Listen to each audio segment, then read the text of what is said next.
Hello, everyone. It's sharply 3 p.m. Here in Portugal. I'm Ricardo Vargas. I'm the Executive Director of Brightline, and I was the presenter of the main chapters on the massive open online course we did with Coursera.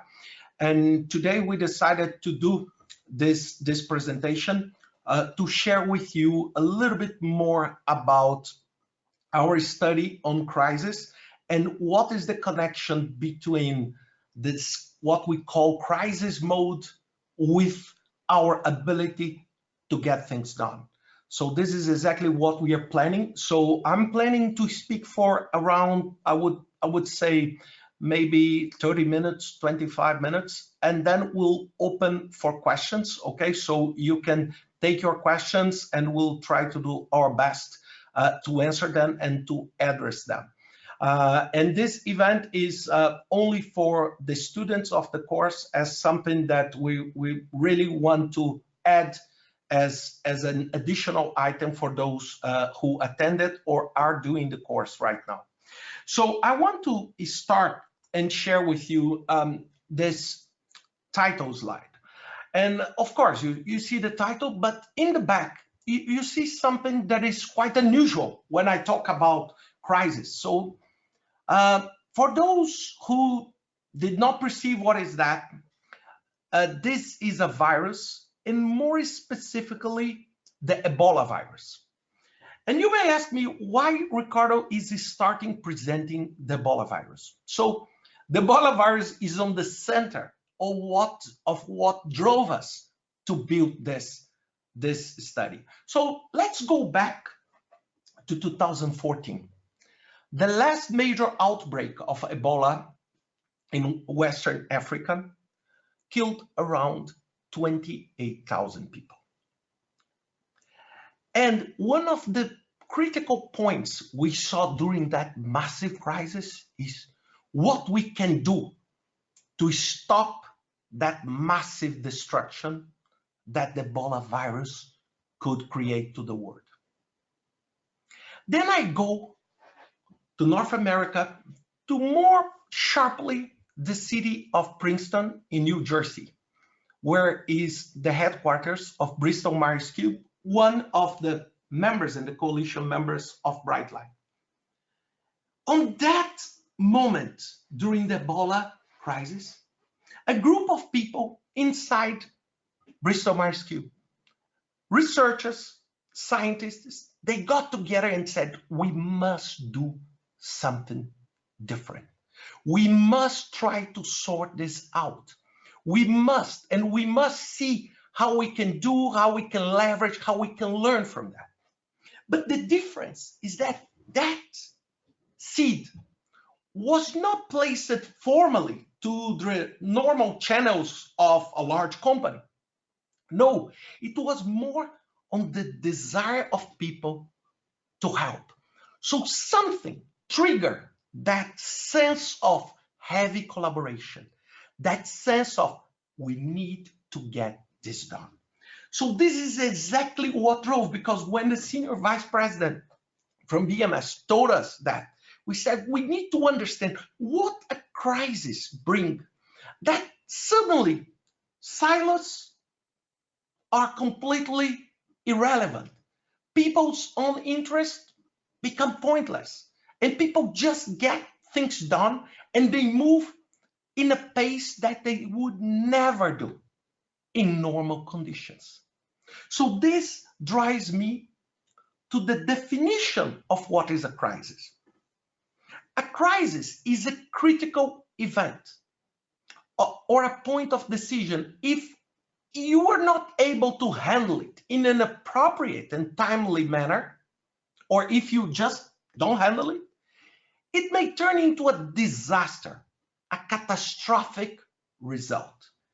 So this can be a massive crisis on your brand. This can be a failure in, for example, in a power grid that leaves millions and millions without light. This can be Ebola, or this can be even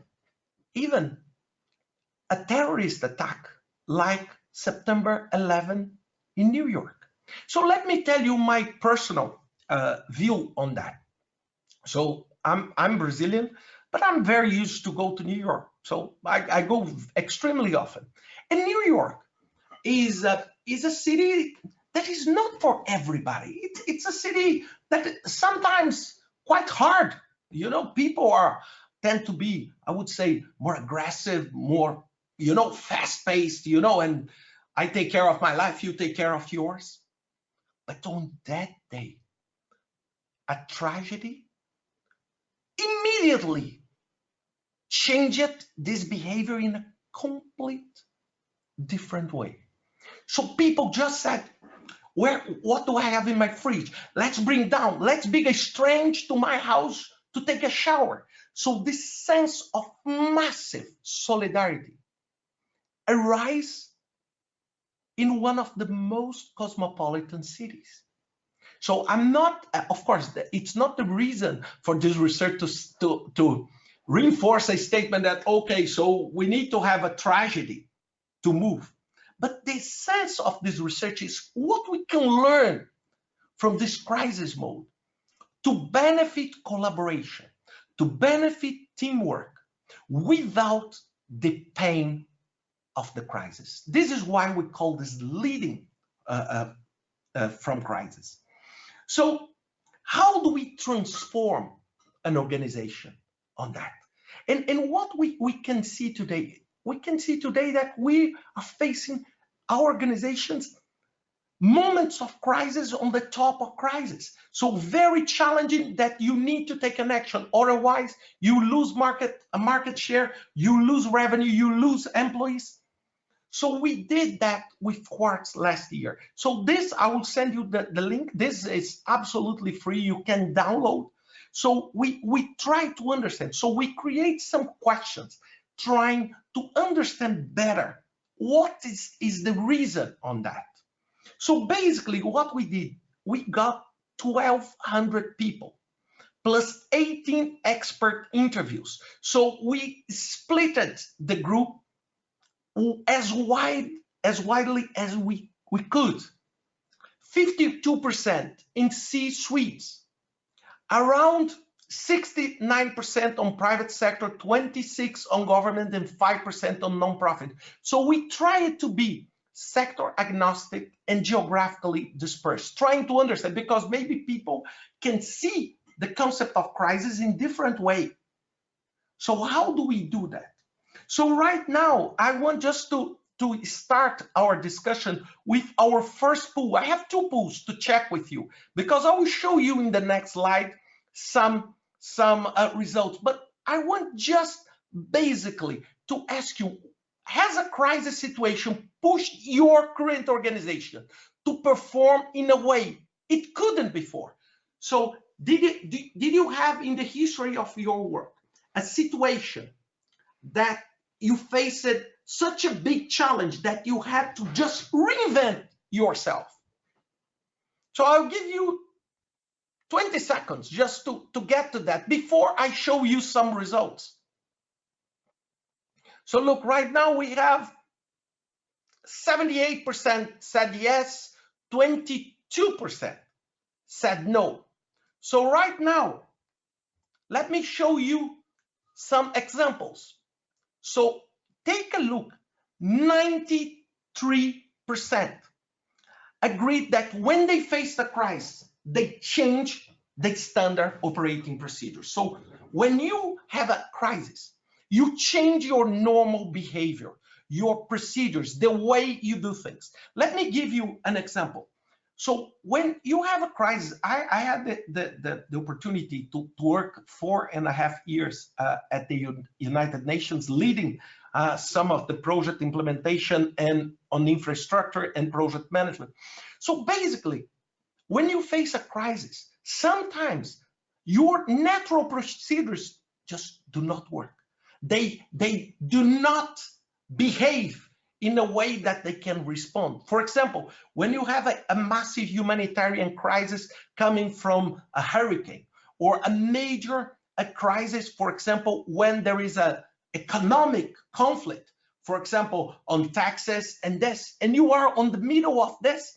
So you immediately need to change the way you do business, because otherwise it's over. Imagine that tomorrow the government, wherever you are, just decide to increase the taxes in the products you do. So you immediately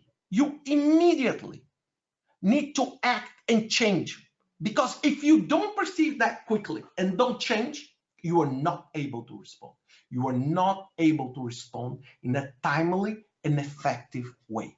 This is why many organizations, they face, I would say, some types of paralysis. You get to that, and then you start becoming in a shock state, and you don't move. So if you don't change your current paradigm and your current standard of working, you cannot do that. So look, 93. This is very, very close to 100.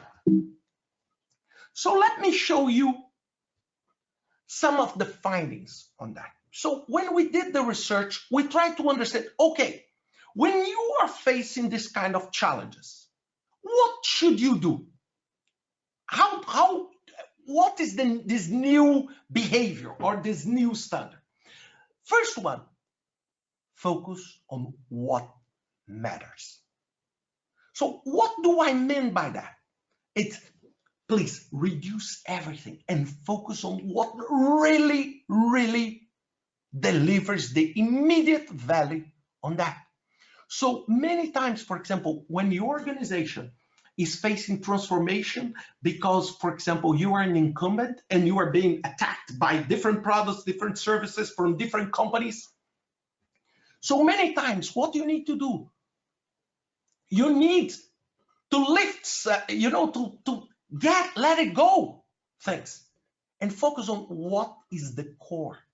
What is the core? Maybe I have 25 products. Maybe I should stop 20 of them and focus on these 5, because these 5 are the ones that will deliver value. Many times, and today, I tell every single person when I talk, is that today we do not have a problem with lack of information. The problem we have is an overwhelming amount of information. So it's so easy for us to lose focus. So if we lose focus in very simple tasks, I'm here talking to you, I take my phone and I do social media, then I come back. Imagine in an organization with 40,000 employees, how easy it's for you to get sidetracked. So the first thing when you have this feeling is to focus on what really, really matters. And look, let me show you some numbers. 75% said that this crisis mode is how we are calling them. This made them stronger on implementation. Make them strong. So, for example, we worked together many times on humanitarian work. So, honestly, a UN resolution matter almost nothing if you do not take that paper and transform into food, shelter, health quickly. For example, when you have a crisis mode. So let me give you one example that is quite interesting that I heard from our colleagues on Liberia during the Ebola crisis. For example, Brazil, my country, donated one ship of protected vests for the health workers to not be contaminated by Ebola, so they can go to more challenging places and be protected on that exposure. So what did Brazil do? They put on a ship and they sent to Liberia. What's the problem is when the containers and the materials arrive in Monrovia, what do you do? If you are not able to quickly get that protective material and send them 400, 500, 600 kilometers inside the country, these protective materials are nothing. They are just pointless if they do not reach those who need to wear it. So when you are on this mode, it's something like, it doesn't matter. You need to take this and send there, because these protective clothes in the port do not solve the problem. They are exactly a paper that does not transform into ideas. So 75% said, look, I don't care about anything. We need just to get this done. And look, 91% reported making changes to what is priority. So many times when you are under this pressure, you just remove everything and go straight to what matters. This is the first learning we had on that research. The second one, this is quite obvious, but speed, because in a crisis mode, and using, I love to use a concept that I speak many times, it's the concept of entropy. So what is the entropy? So for those who are not engineers, entropy is the level of chaos in a system. I'm talking in a more philosophical way. So what happens if you don't act? Things usually tend to deteriorate. So speed is absolutely critical. So most of the time, and this is, for example, you may ask me, why a startup or a small company I wrote an article recently talking size matter, smaller is the best. And why I said that, what is the advantage of small startup organizations vis-a-vis large incumbent organizations? So why a company like Netflix could challenge a completely well-established market for video production and delivery? So Blockbuster, for example. So what's the difference? It's when you are small. The decision-making process and the procedures can be in place in a much, much faster way. Large organizations, they tend to have such a cumbersome process that I need to get to that. And then people say, oh, you need to go on this step, this step, this step, this step. And what happens at the end? You slow down. And when you slow down, you lose your competitive edge. So speed becomes absolutely critical. And this is why mechanisms of delivery like agile, mechanisms of delivery that are quickly delivering products are very useful now, because we don't have time. Imagine if you have a big crisis in your company, okay, that comes from, for example, from a problem in your product or a changing behavior of your consumer that is like an immediate change in behavior. If you do not act quickly, you just lose everything. And now look, companies to be disrupted. In the past, okay, take 10 years for you to be disrupted, 15. Now you are in a leadership position and probably in 2 years, you are out of business. And I'm not talking about a startup. I'm talking about very relevant companies. We see what is happening today in retail. So we face a crisis. I'm not talking just on the humanitarian crisis, but we are facing a massive crisis in retail. We are facing massive crisis in changing in behavior. For example, we have young generation coming with a quite different mindset. So if you do not adapt on that quickly and fast, you lose. And we check at that to see what these people think. And let me give you, look how big are the numbers. So look, 91%, they said that it was 10% more likely to have sped up. And I'm talking not traditional. It's that, for example, if you don't speed up, you don't answer. If you don't answer, you don't move. If you don't move, you don't get real. So I was last year in November talking at the Drucker Forum, at the opening at the Drucker Forum. I said, look, your grocery list means nothing to sort out your hunger. You need to feed people to solve the hunger and not just making like a wish list or your grocery list. So this is exactly how do we bridge that? And one of the keys that what is which are the missing pieces I need to have in place to quickly go from here to here? What do I need to do? And let me tell you, last week I was in New York and I loved one talk with a senior researcher that is our partner, Eric from MIT.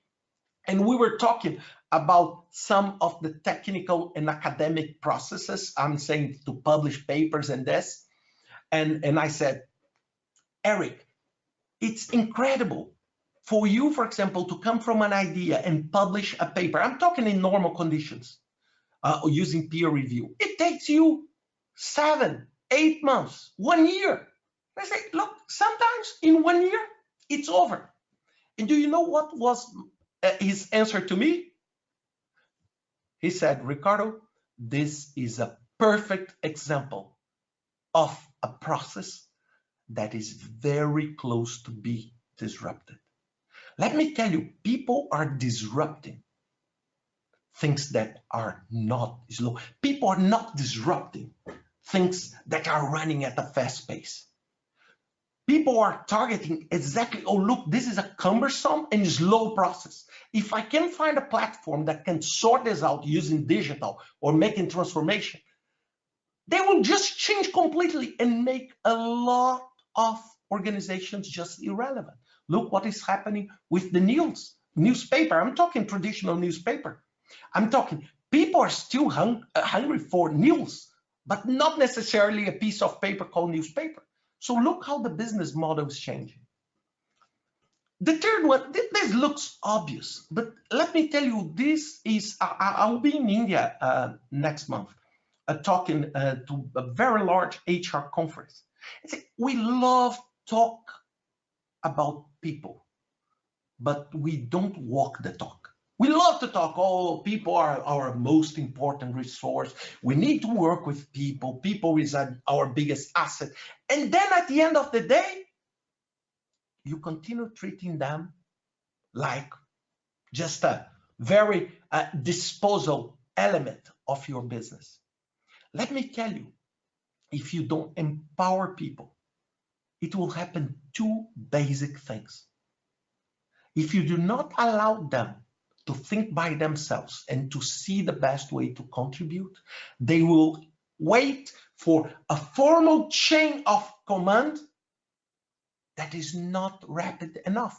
Imagine September 11, everybody in their homes, and then the tragedy of the World Trade Center happens. And then everybody says, I'm staying home waiting someone to tell me that I should help people that are on the streets. This is not what happened. There was a movement of empowerment of people saying, look, in this chaos, if I do not take ownership of my decisions, I do not move. So people start helping each other by themselves. It was not a chain of command. People start being creative and finding innovative ways of solving a problem. This is exactly give the power to the people and not necessarily the power to the structure. Because the structure many times is not enough and it's not nimble and fast enough to answer what you need. So let's go to some numbers. Look, again, very high numbers. 93% of high-performing organizations said that crisis uncovered talented leaders. So if you think about your one example of crisis, did you see that in a crisis, some unknown faces just come up? And they are not necessarily the most senior one in terms of structure, but different leaderships come up, you know, that show a specific talent on working under pressure or on having creative ideas, and they are not traditionally fit in an org chart. 75% of modifications to team structures that were changed as a result of the crisis, they remain in place. So let me tell you, you shift positions sometimes when the crisis is over. That becomes the new operating standard. That fast-paced, fast mindset, empowering people state. So you just don't go back and say, oh, now it's time to wait the next wave of crisis. Because some of the crises come internally from your business, but several of them, they come from your marketplace. Someone just disrupt you, the government just changed. You have, for example, a change in the way the government do business, a change in the supply chain, a change in everything that just impact directly the way you do business. And fourth, committing to communication. One of the key challenges, and I can tell you from my own experience, is communication. Because what happens? A lot of times people start just working on not an aggregated way. So you need to put a platform of communication that is simple, effective, that can connect people very clear. This network effect that needs to be in place, because if you wait for the normal communication channel, they will not come. They will not come. Did you see when you have a massive crisis?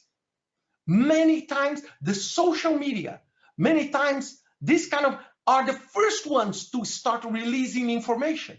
And why? It's not because I'm saying that social media is better, but the way social media was built is to reinforce and empower the networking effect for the good and for the bad. So we need to commit with communication, so making sure that we communicate properly.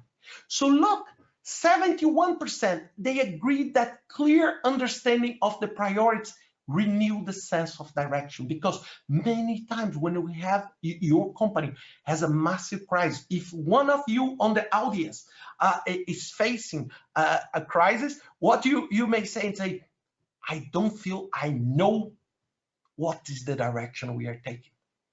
And this is lack of communication, lack of proper, clear, and honest communication. Many times we love to share good things, but we do not love to share when things are not so good, when we are facing a challenge that we need to overcome, and we will only overcome if we change this mindset. So this is basically what we did.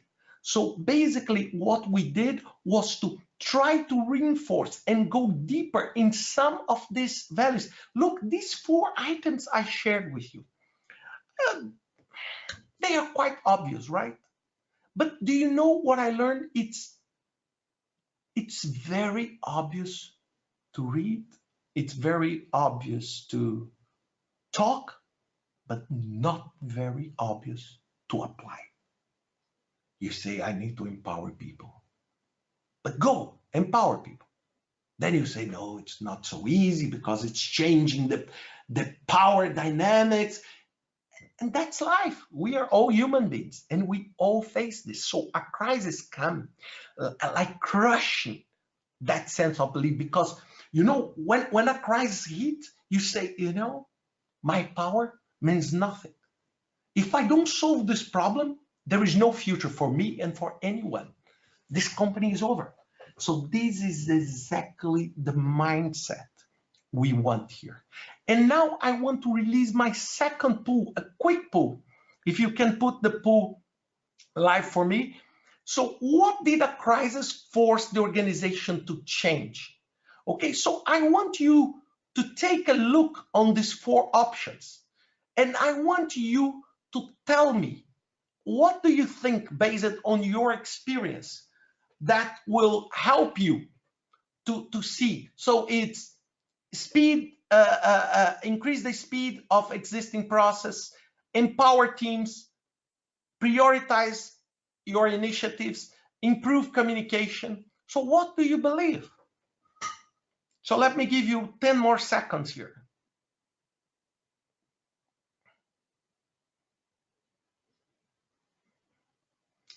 Okay, so I'm just taking a look. So what you can see clearly, half of you put prioritize strategic initiatives. And prioritization is an absolutely critical thing, because you need to understand what is core. What is core for your organization? What is, for example, let's suppose you have 10 products and your organization is being attacked. You need to say, what is the core I need to protect or I need to reframe? If you don't do that, what will happen? You will, it's like building a house and saying, no, look, I will not care about foundation, but I will care about the garden. The garden is nice, but you can live without the garden. But without the foundation, your house will collapse. It's this sense. And let me tell you, it's not easy. It's not easy, because let me tell you, when you as a company, because of any crisis, had to cut product lines, had to cut markets, people will be affected. And then people will try to protect themselves. So it's something that it's part of human nature. We always try to do that. It's very hard that you find a way of doing that. But if you create this concept of burning platform, is that, look, if we don't do that, there is no place to anyone. We'll destroy everything. We'll destroy, maybe if it's a government, or maybe if it's a non-government organization, an NGO, will not deliver on our promises. And then we just become irrelevant. So this is exactly what we want. So I want just to finish my talk with this example. So not the crises are the same. So there is no recipe and say, oh, when a crisis hits, you do that. Because of course, I use Ebola, I use September 11, but I can use Cambridge Analytica and Facebook. I can use all the challenges we have in elections in different places. So no, there is nothing that is the same, but they share some underlying layer that is similar.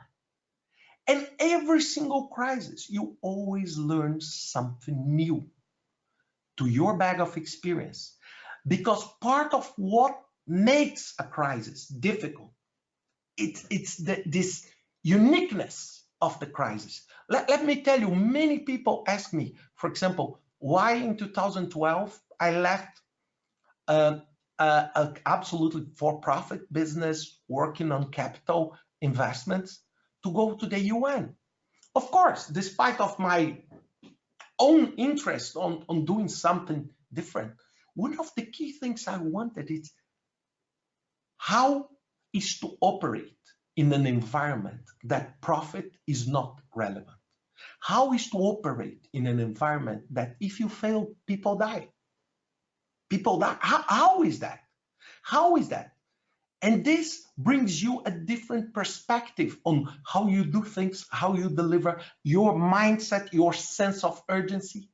And then, so you should never, and now I'm talking to you as a student, not as an organization, you should never think, oh, I would love to be in an environment that is crisis-free. Why I'm saying this? Because if there is no, I'm not talking about tragedy, but if you don't have this challenging moments, it's very easy for you to accommodate, relax. And then when you relax too much, you are ready to be disrupted. You are absolute. So you need to feel, I would say in some ways, this pain or this challenge on getting things done. Because this is what builds a better profession, a better organization that is able to reinvent themselves based on the changing landscape. So one example I love to use is IBM. Look, IBM, if we take a look on a technology company that is, I'm talking on my own opinion. So look, they had so many crises and they reinvented themselves 100 times to survive. And they are still there on the top.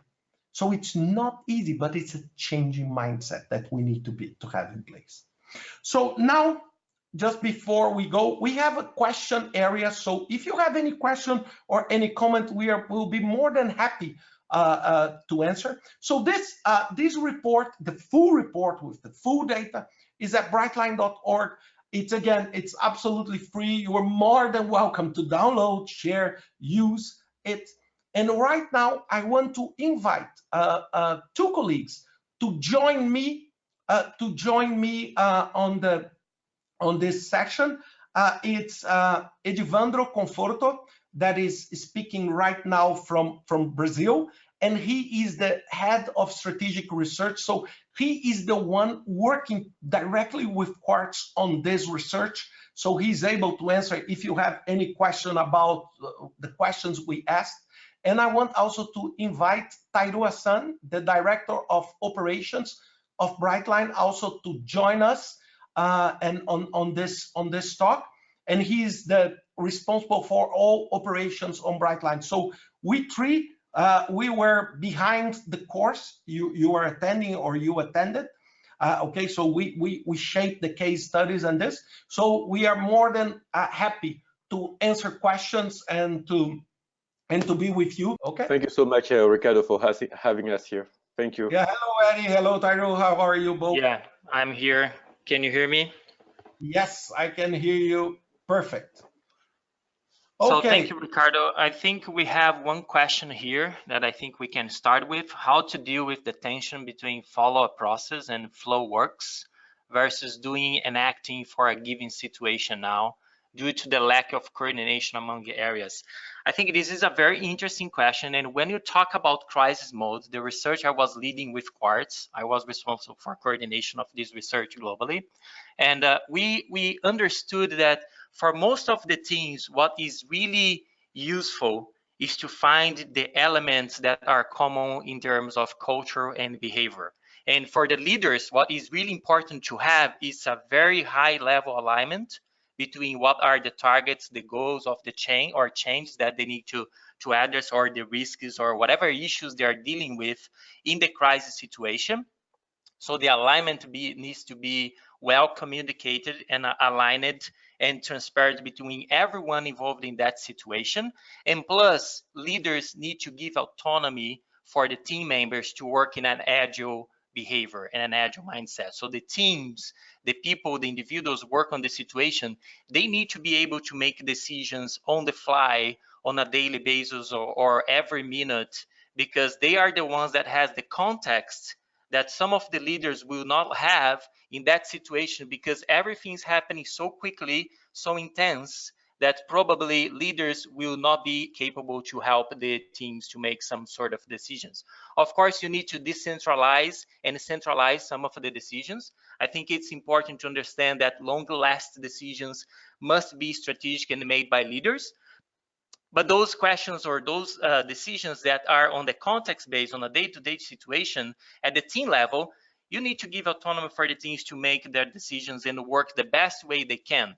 So changing the operation in how the teams operate and how the teams work is extremely important to deal with the crisis situation. Good. Thank you, Eddie. I'm moving to another question that is also very interesting from David. Why so much focus on speed? Is not efficient more appropriate? And wouldn't efficient be able to more correctly define an appropriate speed? Dave, this is such a tough question. I would honestly, I would love that we could say, okay, let's step back and let's work on efficiency and do it. But let me tell you how I see. I'm sharing my personal view that technology is bringing such a dramatic change in pace on everything. In pace on, look this presentation. We are on 3 different countries, 3 different time zones. You know, we have a lot of people attending, but you know, it's so crazy. Things are the digital economy is bringing to us that if you don't move fast, you just lose your relevance by analyzing things. So sometimes you need to mix a decision of saying, look, let me trust on my gut feeling and do it. And try to mix that with the data and evolve. So let me give you, the first time I read a book from Malcolm Gladwell called Blink. Blink is exactly about that, the power of making some gut feeling and initial impressions. First time I read and say, this makes no sense. How someone look to something and make a statement, and this statement is pretty much true. So why you don't need data? So right now, I feel that many decisions we make, we test them, and we evolve on that. So I think that the market today is much more willing to allow concepts and technologies to evolve. Look, software. I'm just using the concept. You know, software. People release, then they release a new version, then they fix. So I think that, of course, I would love that we would be able to do a global agreement saying, oh, look, folks, let's everybody slow a little bit down. But the problem is that what I see is people are not slowing down. People are speeding up and trying to use technology to bring this efficiency and this analysis to the pace of the speed they do. You know, it's something like, you know, you have just a silver bullet, one silver bullet, you cannot miss. Because if you miss that train. So this is my feeling, but maybe Tyrell. Yeah, maybe I'll offer something here, Ricardo. Thank you.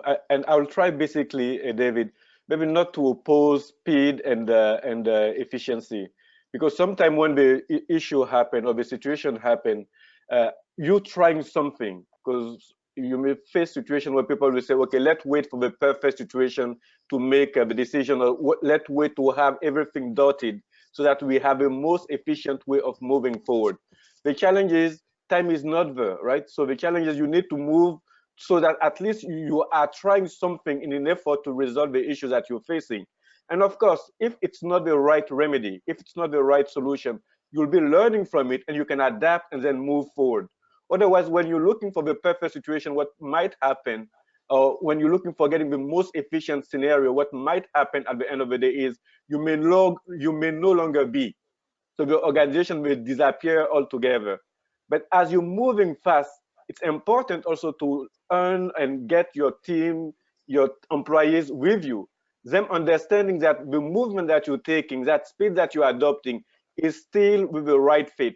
The way to get the organization out of a crisis, of course, and then also the rush to make sure that looking forward, the organization is looking to be more stable, more nimble, and more able to respond to future crises. And on that front, I think as I was listening to Ricardo, there was something that I was wondering. I mean, I'm seeing element, what can we do? Because we cannot maintain an organization always in a status of crisis, right? We cannot. What can we do to make the organization more able to anticipate even sometime a crisis? And I was looking at the 4 points that Ricardo gave. First was the focus, then he talked about the need for speed, power to the people, and then communication.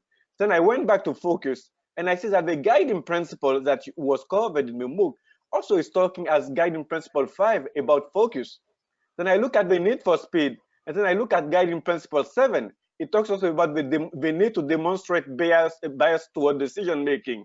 And then finally, power to the people. When I look at guiding principle number 6, that talk about promoting engagement and effective cross-functional business collaboration. So if anything, we think that element that we have in normal days also, if anything, when the crisis happened, we might need to give them even more weight and making sure that actually people give focus to them and people actually act on them.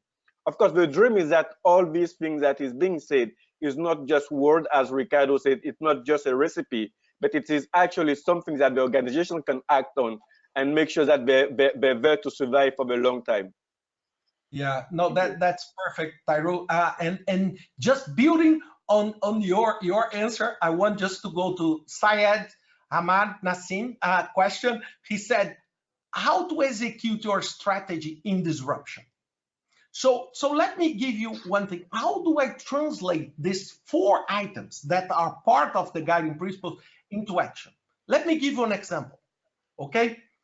Speed. So what do? We put a 12-week time frame. You in your organization, you can put different. So it means if in 12 weeks you don't produce a tangible outcome and a benefit with the product you are creating, you need to revisit.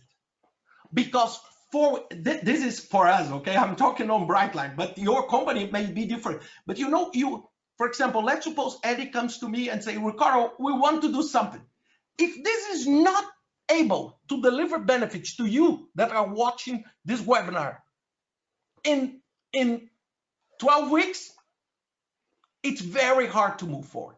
I will say, look, no, because this is the timeline. Just to give you an idea, the course you did, we spent 4 months from the idea to the result.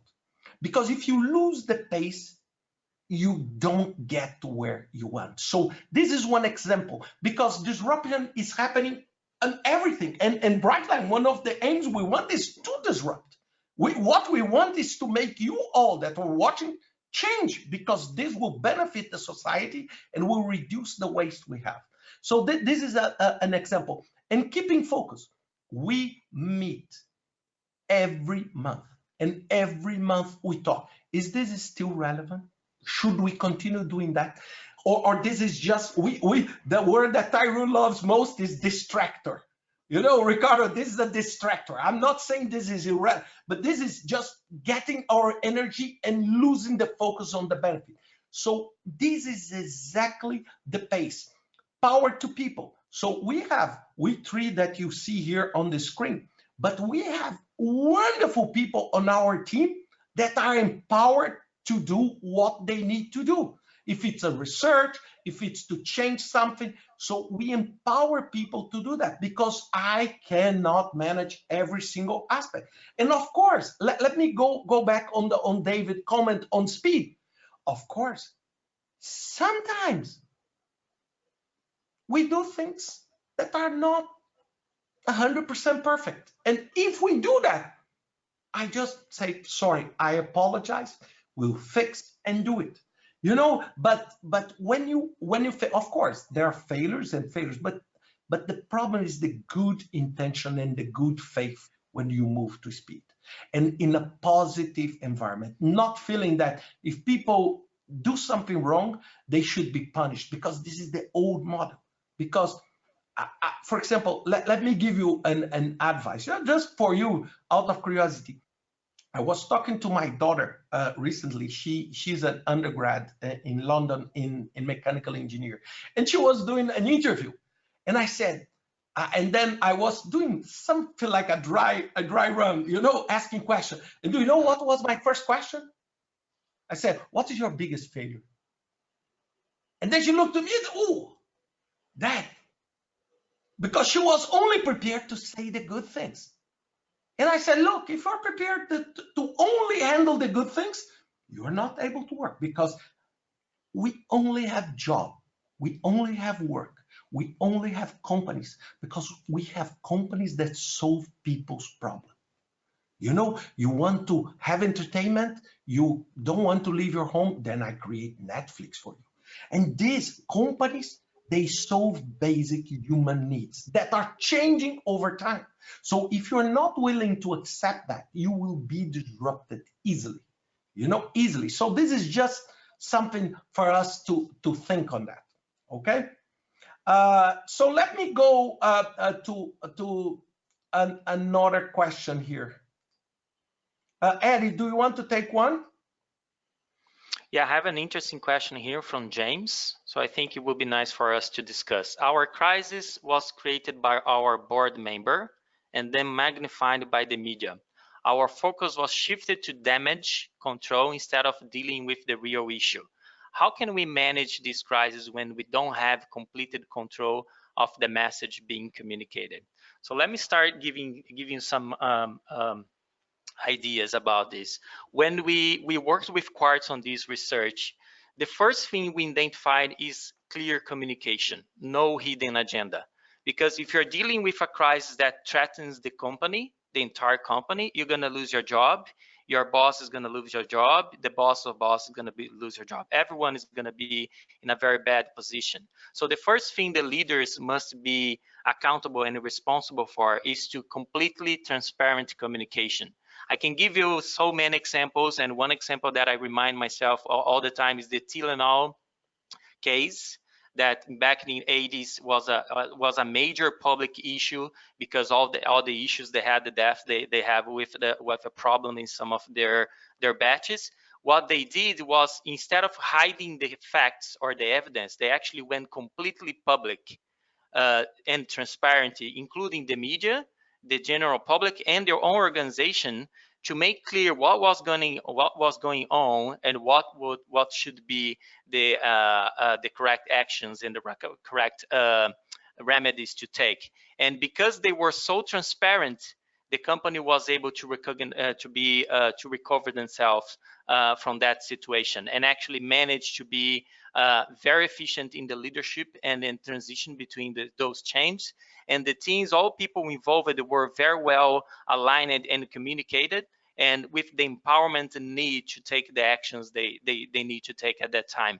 So I think it's important, and I would tell you that there are many ways to do that, but if there is no clear communication about what are the real issues and what's going on, people and teams working on the front will not be able to act as fast as possible. Because connecting with the topic Ricardo was mentioned about speed from Dave, the question, I think speed is extremely important. You can be faster and efficient at the same time. And if you make a mistake, you need to be able to learn as quickly as possible. And this is one of our guiding principles as well.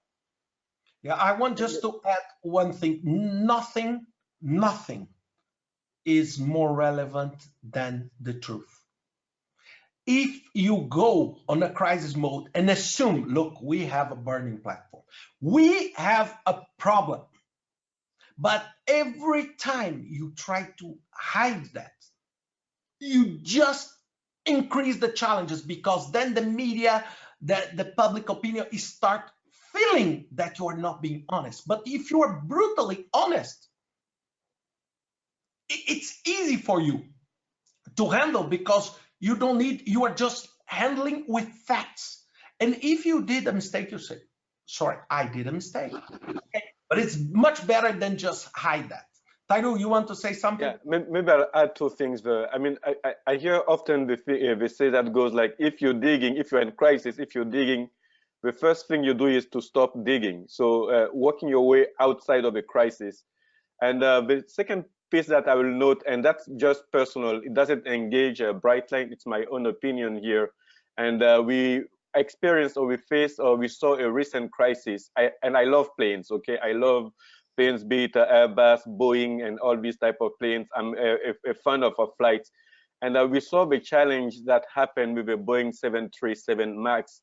And we saw also the way it was handled. I don't want to have an opinion or that will engage Brightline, but it's suffice to say that during that crisis, many people were feeling that maybe they were not heard enough, or maybe Boeing has not been as let's say proactive, or taking the bulls by the horn and try to address it. It took some time before actually the decision was made to ground the planes, and that was not a decision by Boeing itself.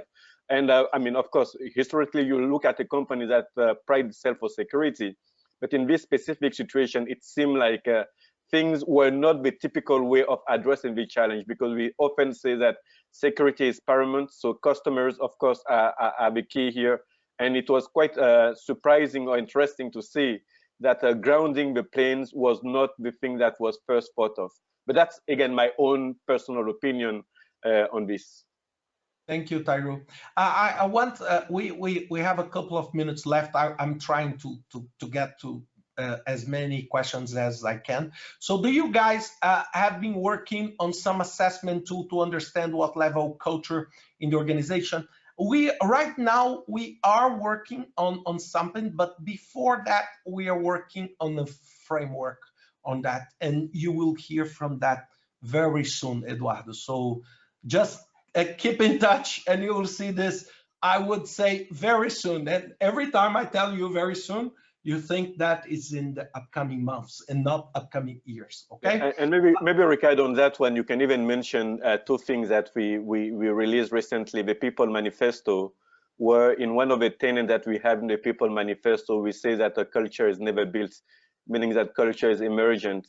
And we also recently released a research with Harvard Business Review, where we clearly said, of course, everybody knows that we say culture eats strategy for breakfast, but we also found that actually culture beats the structures. So you can have organizational silos, but when you have a right culture, the culture that allows people to speak out, allows people to try and to experiment and to be willing to, to be vulnerable, this type of culture actually will trump the structures that you have within your organization. Of course, there are more to come, but we think culture also as a center element in making sure that organization can move forward.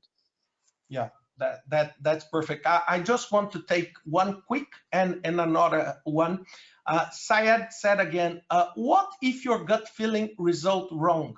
Can you provide an example? So let me tell you, when you are in the crisis mode, one of the key things you need to understand is that you are already in trouble. So you are doing nothing is already a loss. So this makes you much stronger. You know, you have less to lose, and then you can do that. So what I'm saying is that sometimes your gut feeling will be wrong, but then you fix quickly. This is look, I like one concept. It's fail fast and fail mindfully. So we had a TED talk in our TED Saloon that is on TED.com talking about that. So you need to be fast to identify your gut feeling is not working. And you need to be mindful, because when you shift, people are affected. So how you can be fast and mindful? So of course, I did many mistakes in my professional life. So what I try is to do less, it's to do less mistakes over time. But sometimes your gut feeling drives you to the wrong direction.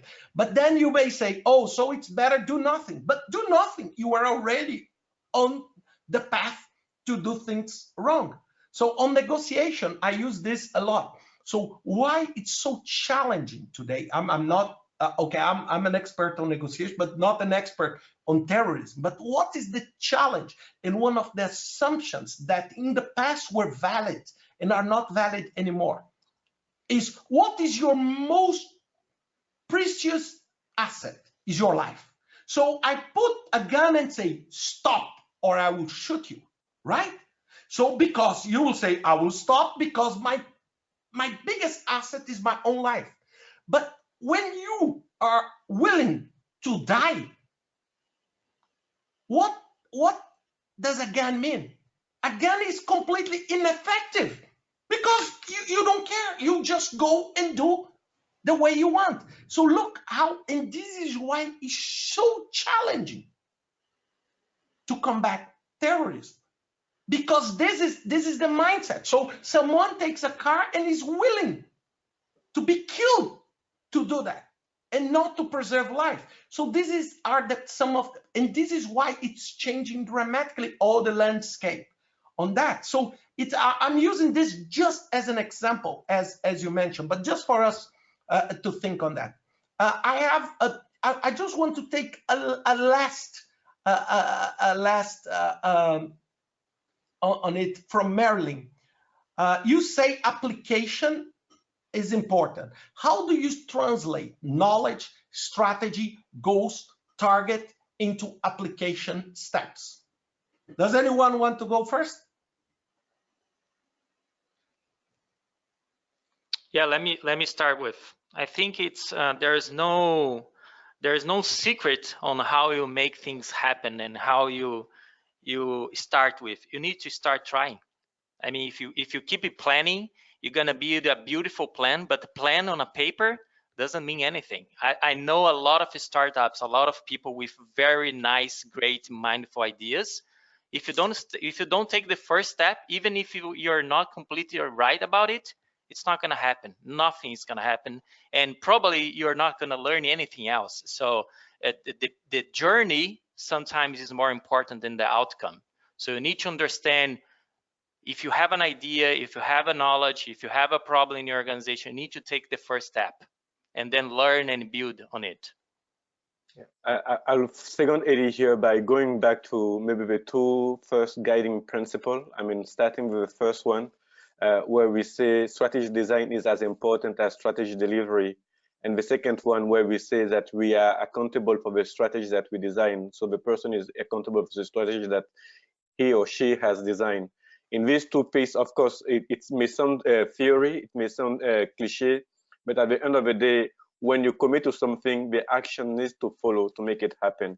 So the paper itself will not transform itself into reality. So being willing to move beyond the paper and doing the things, empowering the team, and then see the result, and then adjust if they don't happen the way you want them to happen. So basically, the drive to action to try to turn this idea into reality. And then, of course, as part of this, driving and engaging your teams, to make sure that, again, they are part of the journey for desirable outcome. And then finally, amazing your customers. As they are amazed, the feedback comes in, and you have a very nice circle there, a virtuous circle.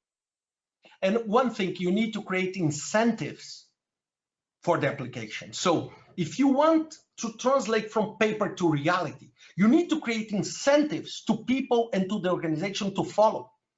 So I'm not only talking about money, but you need to create, because if people do not have incentives in some ways, they just don't move. So you need to create this set of incentives that makes people move from A to B. And this will be translating on knowledge, on strategy, and on everything. It's really, because if you just put the paper, oh God, paper, just burn, but do not become anything. So look, now the time is over. So I want first to thank you all, but before I do that, I want to thank the team that is not on the screen, okay? So I want to thank very much Yavnika, Chinchin, Sergio, Janine, and Emil that are behind here making all this possible, because we have a team. So I'm very fortunate of having a wonderful team making things happen. Tyru, thank you very much for your time. Eddie, thank you very much. And to all of you, thank you very much. Have a wonderful day. Okay, I hope you enjoy that, and we hope to do this again in another time. Okay, take care. Bye-bye. Bye-bye. Thank you. Bye-bye.